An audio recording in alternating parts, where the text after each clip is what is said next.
दोस्तों, आपका गोपाल जी का नमन।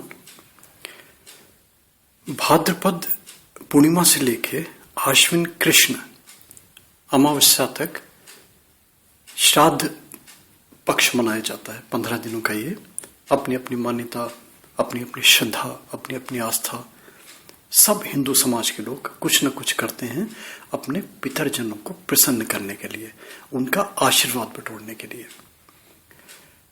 अगर हम ब्रह्म वैवर्त पुराण में अगर जाएं तो वहां मान्यता है कि 7 लोकों से, ब्रह्मांड से बोलें, पृथ्वी पे ये जो भटकी हुई आत्माएं होती हैं, जो हमारे पितरजन हैं, जो हमारे पूर्वजन हैं, वो आते हैं, भटकते हैं और आस्था रखते हैं। ऐसा उनकी कोई दबी इच्छा रह जाती है पितरजनों के नाम से, जो उनके परिजन हैं, उनके रिलेटिव्स हैं, उनके ब्लड रिलेशन है या उनके और नियर डियर हैं, उनको कुछ अर्पित करें, उनको कुछ तर्पण करें और वो ग्रहण करते हैं। ये भी सत्य है, वो हविष्य भोज पदार्थ ग्रहण करते हैं, ये भी मान्यता है। देखिए, अब ये देखिए अपने अलग अलग तरीके हैं, मैं इसमें तर्क कुतर्क नहीं करूंगा। अगर थोड़ा सा भी विश्वास जगाना है, थोड़ा सा भी अपना भ्रम दूर करना है, तो माघवाचार्य जी की 2 वृहत अंकों में उनका महाग्रंथ छपे थे, क्यों, उसमें पढ़ लें अगर आप अर्पण तर्पण का, श्राद्ध कर्म का, तो आपकी भ्रम, आपकी ये जो अनास्था है, वो मैं समझता हूँ दूर होने लगेगी। ये मान्यता है, देखिए, मानते हैं कि दिन सुनिश्चित है। अगर किसी की तिथि जिस समय मृत्यु हुई है, अपने किसी रिलेटिव की, उन पर्टिकुलर तिथियों में अर्पण तर्पण किया जाता है, श्राद्ध कर्म किए जाते हैं। वो एक बिल्कुल कर्म, एक अलग कर्म है, कर्मकांड का विषय है बिल्कुल। और ये भी मान्यता है कि अगर मान लीजिए तिथि पता नहीं है, तो जैसे पिता का अगर करते हैं तो सामान्यतः पिता का श्राद्ध अष्टमी के दिन किया जाता है। इसी तरह माता का श्राद्ध जो है वो नवमी के दिन किया जाता है। अगर किसी की अकाल मृत्यु हुई, दुर्घटना से हुई, आत्महत्या से हुई या किसी रोग के कारण हुई, जो आयु से पहले यंग एज में जिनकी डेथ हो गई, उनके लिए चतुर्दशी के दिन में का प्रावधान है कि वो इनका कर्म किया जाए, श्राद्ध कर्म किया जाए, ताकि उनको शांति मिले, उनकी आत्मा परम शांति को प्राप्त करे। और जिनको तिथि पता ही नहीं, तो फिर अंतिम एक दिन जो कृष्ण अमावस्या होती है, उस दिन की जो दिन होता है, उस दिन जितनी भूली बिसरी आत्माएं हैं, जितने भूले बिसरे हमारे पितरजन हैं, उनके निमित्त फिर श्राद्ध कर्म किए जाते हैं। इस जो अंतिम तिथि है, अमावस्या तिथि का बहुत ही महत्व बताया गया है पुराणों में, वैवर्त पुराण में विशेष रूप से। इसको महालया अमावस्या कहा गया है, इसको सर्व पितृ मोक्ष अमावस्या कहा गया है। यानी कि सर्व पितरजनों के लिए ये बेस्ट है करना इस दिन। तो ये अपना जैसा लोग करते हैं, ये भी मान्यता मिलती है कि जो हमारे जो धरती के जो हमारे 3 हमारे क्रिएचर हैं, वो ग्रहण करते हैं इन दिनों में। जैसे गोग्रास निकाला जाता है, कौवे के निमित्त निकाला जाता है और कुत्ते के निमित्त निकाला जाता है। ये 3 ग्रास इन 15 दिनों में निकाले जाते हैं। कौवे के विषय में तो ये भी देखिए मान्यता है कि कौवा, कोई पितरजन हमारा कौवे के रूप में आता है, और जो उसके जो परिजन है, उसके जो ब्लड रिलेटेड पर्सन है, उनसे जो ग्रहण करता है वो सीधे उनको पहुंचता है, ऐसी मान्यता है। इसीलिए कौवे का बहुत महत्व है मध्याह्न काल में। और देखिए, कहीं कहीं तो ऐसा सुनने में आता है कि जहाँ पे कौवे पूरे वर्ष नहीं दिखाई देते, इन 15 दिनों में कौवे दिखाई देने लगते हैं। ऐसा अनेक बार अनुभव में आया है। तो कौवों के निमित्त कुछ न कुछ मध्याह्न के समय अपने खाने के अंश में से ही कुछ कहीं ना कहीं कुछ न कुछ करें। ये देखिए, ये यज्ञ है, इसको यज्ञ मान के चलिए। क्योंकि देखिए, जो हमारे यज्ञ, जो हमारे 5 यज्ञ हमारे माने गए हैं, 5 यज्ञों में हमारा जो प्रमुख एक जो हमारा ये प्रति यज्ञ है, ये भी एक यज्ञ है। इस यज्ञ का रूप दूसरा है। यज्ञ का वही अर्थ तो नहीं है कि अग्नि प्रज्वलित करी और उसमें हवन सामग्री होम की तो यज्ञ हो गया। यज्ञ तो आपकी समर्पण है, आपकी समर्पण की भावना है। आप अपनी कलुषता, अपने पाप, अपने दुर्विचार, अपने और विकार आप भस्म कर रहे हैं, चाहे वो अग्नि स्वरूप मान के करें या अग्नि को अप्रत्यक्ष रूप में करें, वो भी यज्ञ है।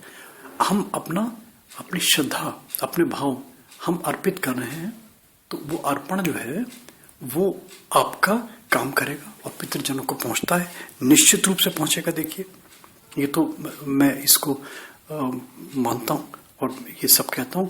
मगर देखिए, ये दो टाइप के कर्म हो गए मेरे अपने गोपालाजू की डेफिनेशन में। ये तो सब देखिए कर्म हो गए आपके सारे, जो प्रत्यक्ष कर्म है आपके। ब्राह्मण करा दिया, ब्राह्मणी का भोज करा दिया, गोग्रास निकाल दिया, कुत्ते का निकाल दिया, कौवे का निकाल दिया, अपने जो और कर्म कर रहे हैं, दान पुण्य कर रहे हैं, मंदिर में कर रहे हैं, ये सब अच्छा है, ये सब कर्म है। मगर ये कर्म जो है हमारा, जो हमारा आस्था कर्म है, जो हमारा श्रद्धा कर्म है, जो हमारा भाव कर्म है, उससे सब दूर है ये। तो हमें भाव कर्म से जुड़ना है, हमें श्रद्धा कर्म से जुड़ना है। और नाम ही इसका श्रद्धा से ही बना।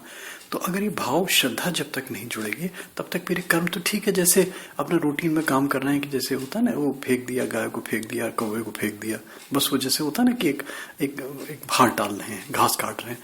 तो फिर वो सब चीजें जब आस्था से जुड़ेंगे, और जब आस्था से जुड़ेंगे तो जब जुड़ा जाएगा जब भाव प्रधान होंगे, जब भावना जब जगेगी, जब प्रेम पनपेगा, जब प्रेम इतना पनपने लगेगा कि प्रेमाश्रु बहने लगेंगे। और फिर वो जो श्रद्धा सुमन है, जो हमारी भावना है, जो हमारे मनोभाव है, जो हमारे आविर्भाव है, वो प्रकट होके जब बाहर निकलेंगे, वो श्रद्धा, वो आस्था। और वो आस्था आप मेरी जो मैंने कुछ चीजें निकाली हैं, तो उनको देखिए, अमल कीजिए। मैं 10 सालों से इसको कहता हूं कि मात्र 2 चीजों को मैंने बहुत महत्व दिया है। देखिए, पितरजनों का आप तो हम पहले तो माने, अगर नहीं मानते देखिए तो थोड़ा सा आंखें बंद करके ये सोचिए कि हम कहां से आए। हम कल से आए ना, ये परसों से आए, या उससे पिछले कलों से आए, उससे और अनंत कलों से निकल के हम आए। तो हमारा पूर्वज कौन है? कहां से श्री गणेश हुआ हमारा? जो हमारा बीज स्टार्ट हुआ, कहां से स्टार्ट हुआ? तभी तो ये पौधा रूप में फल के इस हमारी धरती पे ये प्रकट हुआ आज। तो उसको याद करें कि वो कौन है, क्या है, कहां से आया, कैसे आया। तो फिर धीरे धीरे लगने लगेगा कि जो हमारा आज है, जो हम हैं, जो हमारा वजूद है, जो हमारा अस्तित्व है, और जो हमारा माजी से निकल के आ रहा है, जो हमारा माजी है वो निकल के आ रहा है आज हमारा। तो ये हमारा क्यूमुलेटिव इफेक्ट है। ये ग्रेजुअली धीरे धीरे तिनका तिल करके आज बन के आज बना। तो उस पे आस्था जगाइए कि जहां कल से हम जहां निकल के आए, उसको हम क्यों नहीं याद करेंगे? उसके प्रति हम श्रद्धा भाव क्यों नहीं अर्पित करेंगे? उसके प्रति हम अपने प्रेमांजलि क्यों नहीं अर्पित करेंगे? उसको हम अपने श्रद्धा सुमन क्यों नहीं अर्पित करेंगे? तो ये भाव, ये भावना, तो ये कर्म आस्था से अलग, ये आपकी भाव आस्था है। तो हमें भाव आस्था से जुड़ना है। और इसके लिए मात्र 2 चीजें जो मैं बहुत अच्छी मानता हूं, बहुत ही अच्छी जो मैं मानता हूं।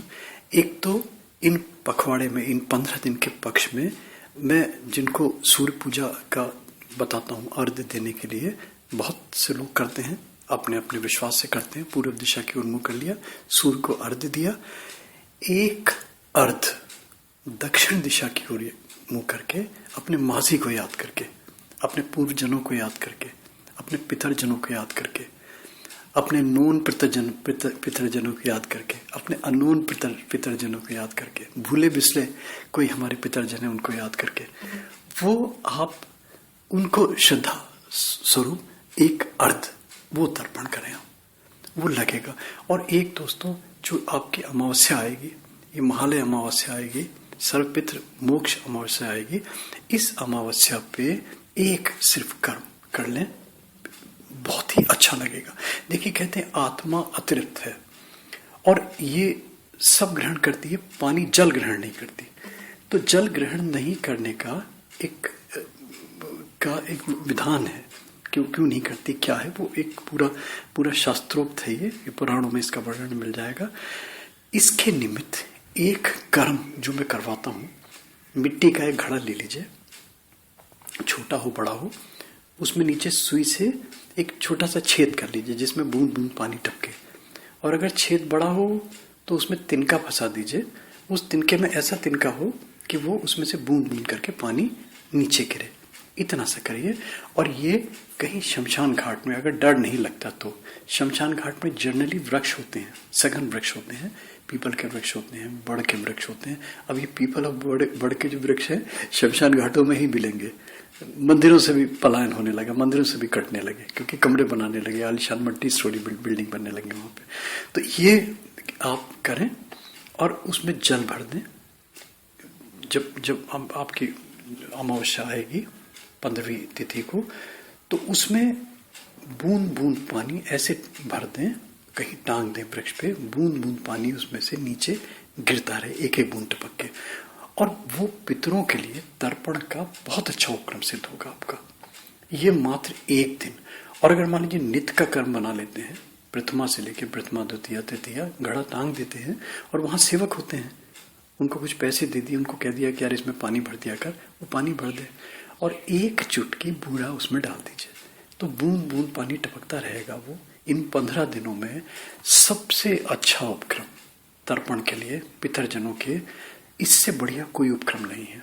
बाकी अपना जो कर रहे हैं, आप ब्राह्मणों को खिला रहे हैं, उनको फुर्सत है खाने की।